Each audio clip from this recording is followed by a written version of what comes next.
From the two mangaka that brought us Bakuman and Death Note, they bring us a new series called Platinum End. Now, if this is your first time hearing about this series, but this is not your first time hearing about the series called Bakuman and Death Note, then I think you might already know how good of a series this might already be. Chapter 1 just came out today, and I am here to bring all of you my first impressions, like I promised, because I'm interested to see what these two mangaka do, since I love their work, I've loved the previous work they've done, and so I had to dive in and see what this first chapter was going to be like for Platinum End.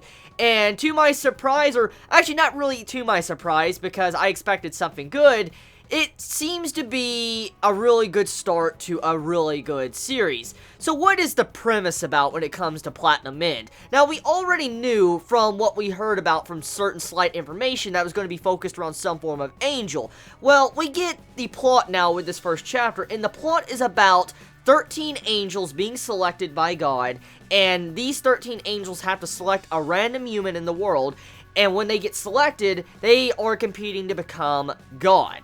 And right off the bat, I don't know the exact details, like it doesn't give us the exact details of how the selection will take place, because there's 999 days to select the next person, for instance, to select the next God. And it's not really said, like, how you become God. Like, I know 13 angels, they come down, and then they select their individual human, they're given powers, and then once they're given these certain special powers, like give freedom, or give love, for instance, controlling someone, or being able to fly anywhere in the world, that's the powers they're given. We don't really know exactly what these other 12 other angels and humans are going to have to do. Are they going to be trying to kill each other? We have no idea, because it hasn't really been clarified yet with this chapter, but we can assume that each individual angel and the respected human that might become God will be going after each other to try to kill each other, because they want to have all the happiness for themselves. So that is the quick summary of the premise. The premise, like I said, is about 13 angels trying to select their human, and then the one human will become God after 999 days. Okay, now that I said that, let's get into the nitty-gritty. The character, our main male character, Mirai. At first glance, the main character reminds me a lot of Light. His design, his features, and all that looks so much like Light, it's scary. Now, which is to be expected, since this is by the same artist that did Death Note and Bakuman. So, I mean, you're going to probably see a lot of character designs that might look similar to some of those past characters, and you could definitely see where the artwork has improved quite a bit since those other series that we saw, for instance, like Bakuman and Death Note. Because I want to say, when it comes to this first chapter, the artwork is just gorgeous. It is so fucking gorgeous.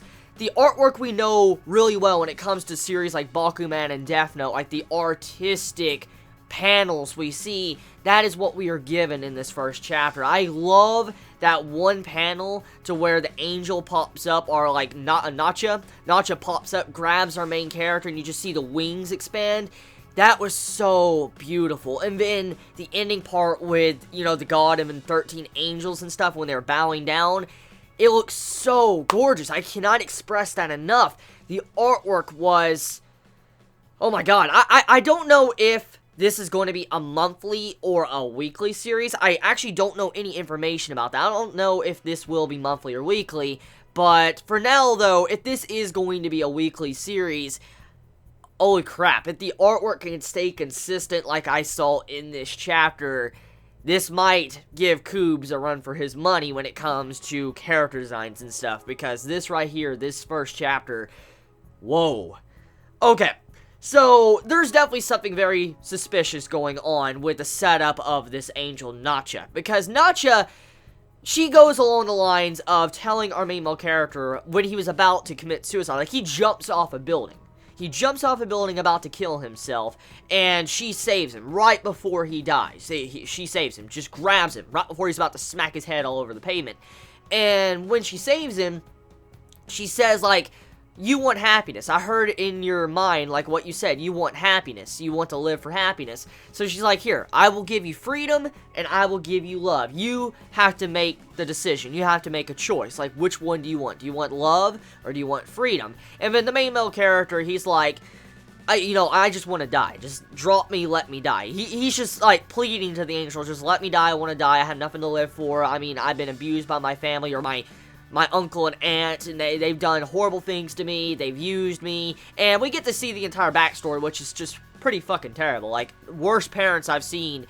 Probably runner-up for one of the worst parents of this year, actually. That they are pretty damn horrible, what they did to our main male character, after rigging the explosion on, the family members, to blowing up the vehicle, to killing the little brother. Just some fucked up shit, which I'll leave it to you all reading the chapter before I clarify stuff like that. But I will say this, however. As he's pleading for death, you have it to where the angel's like, here's freedom or love, which one do you choose? And he's like, you know what? I will choose both. If you don't give me both, I want you to drop me and let me die. And she gave him both. And, of course, tradition, she was supposed to say, like, do you want freedom or do you want, love? And you would have to choose. That was tradition. She had to say something like that. So you could actually break the rules and get both. So our main male character might already be a step ahead of everybody else when it comes to the other participants of the 13 angels trying to select their next god, because he got both. He got both powers. He didn't just get one, which, the angel said, like, which one do you want? Tradition to ask. So that would mean that all individual angels asked the exact same question to their human, and who's to say that the human was in, the exact same situation of committing suicide? So we don't really know if they chose the same things or if they just chose one. I mean, who knows? So right now our main male character is actually in a very good spot for where he stands in all of the 13 angels, because he has both. Now, getting into the powers of what our character has now, it reminds me a lot of how the Death Note was used, in which I could see where the mangaka is taking story ideas from their original series Death Note, because if you remember, which this does contain spoilers to Death Note, by the way, if you remember in Death Note, when you had it to where the Shinigami came down and following a certain individual that had the Death Note, well, normal people could not see the Shinigami unless you touched the Death Note. We remember that was a huge plot point in Death Note series, and so seeing how right now, like, people cannot see the angel wings, or they cannot see, like, the love arrow or whatever you could shoot at people to control them, or the rings that'll be wrapped around your neck or arm.